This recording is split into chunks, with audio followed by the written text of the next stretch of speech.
Basics of اسلام میں آپ تمام ناظرین کا خیر مقدم ہے۔ خود اعتمادی، سیلف کانفیڈنس۔ کوئی بندہ اگر کسی بات کا وعدہ کر لے اور اس کو پورا نہ کر سکے تو لوگ کہتے ہیں کہ اس بندے کے اندر خود اعتمادی اور قوت ارادی کی کمی ہے۔ اور ظاہر سی بات ہے، قوت ارادی اور خود اعتمادی جس بندے کے اندر زیادہ ہوتی ہے تو اس کی یہ خاصیت ہوتی ہے کہ وہ اپنے کیے ہوئے وعدوں پر اٹل رہتا ہے۔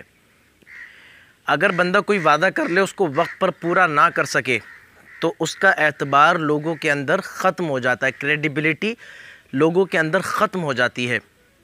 تو یہ خود اعتمادی اور اس کے لیے قوت ارادی کے لیے بندہ کیا کرے کہ خود اعتمادی اس کے اندر پیدا ہو، قوت ارادی اس کے اندر پیدا ہو۔ تو دیکھیے، مسلمانوں کے لیے تو سب سے پہلے اللہ و رسول پر مکمل یقین اپنے اندر خود اعتمادی پیدا کرتا ہے، سیلف کانفیڈنس کو پیدا کرتا ہے۔ اور پھر قرآن کی آیت ہے لما صبروا وکانوا بآیاتنا یوقنون، اللہ نے جگہ جگہ ارشاد فرمایا کہ صبر اور یقین کے ساتھ تم نے آگے بڑھنا ہے۔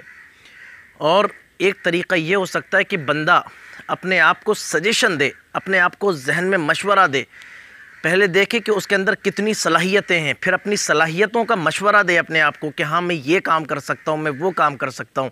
اسٹارٹنگ میں چھوٹے چھوٹے کاموں سے اسٹارٹ کرے کہ ٹھیک ہے، میں لوگوں کے سامنے کھڑے ہو کے تقریر کر سکتا ہوں، میں کالج میں لیکچر دے سکتا ہوں، میں یونیورسٹی کے بچوں کو مخاطب کر سکتا ہوں، میں کسی اعلیٰ عہدیدار میں کسی آفیسر سے بات کر سکتا ہوں بغیر کسی جھجک کے۔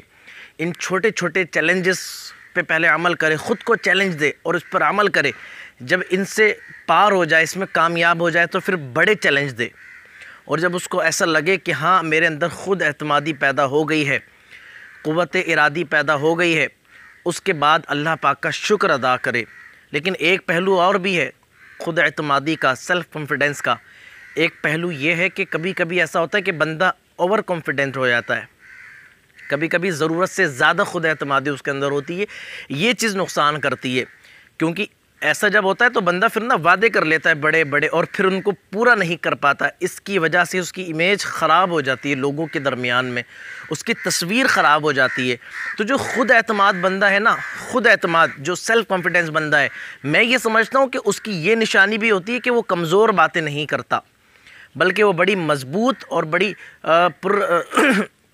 پر مغز باتیں کرتا ہے۔ وہ کمزور باتیں نہیں کرتا، وہ غصے کا بھی شکار نہیں ہوتا۔ جو خود اعتماد بندہ ہے، اپنے وعدوں پر جہاں پر وہ برقرار رہتا ہے وہیں پر وہ کمزور باتیں بھی کہیں بھی کھڑے ہو کر نہیں کرتا۔ اگر کوئی کمزور باتیں کہیں کھڑے ہو کر کرے تو آپ سمجھ جائیے خود اعتمادی کی اس کے اندر کمی ہے، سیلف کانفیڈنس کی۔ اور کوئی بندہ جو خود اعتماد ہے تو آپ سمجھ جائیے یہ پھر کمزور باتیں نہیں کرے گا۔ تو آپ اپنے اندر دیکھیے کہ خود اعتمادی کا آپ کے اندر کیا لیول ہے، وہ کتنا زیادہ ہو کوئی مسئلہ نہیں، لیکن اوور نہیں ہونا چاہیے، کافی ہونا چاہیے، اوور نہیں ہونا چاہیے۔ آپ دیکھ لیجئے کہ خود اعتمادی آپ کے اندر کس حد تک ہے، اسی حساب سے اس کو ایڈجسٹ کیجئے باتوں کے درمیان میں، وعدوں کے درمیان میں، اور لوگوں کو کچھ بتانے یا تقریر یا لیکچر یا کسی اعلیٰ عہدیدار سے بات کرنے کے لیے اس کو استعمال کیجئے۔ خود اعتمادی ایک بہت زیادہ اچھی چیز ہے۔ اللہ تبارک و تعالی ہمیں اس پر عمل کی توفیق دے، آمین۔ اللہ محمد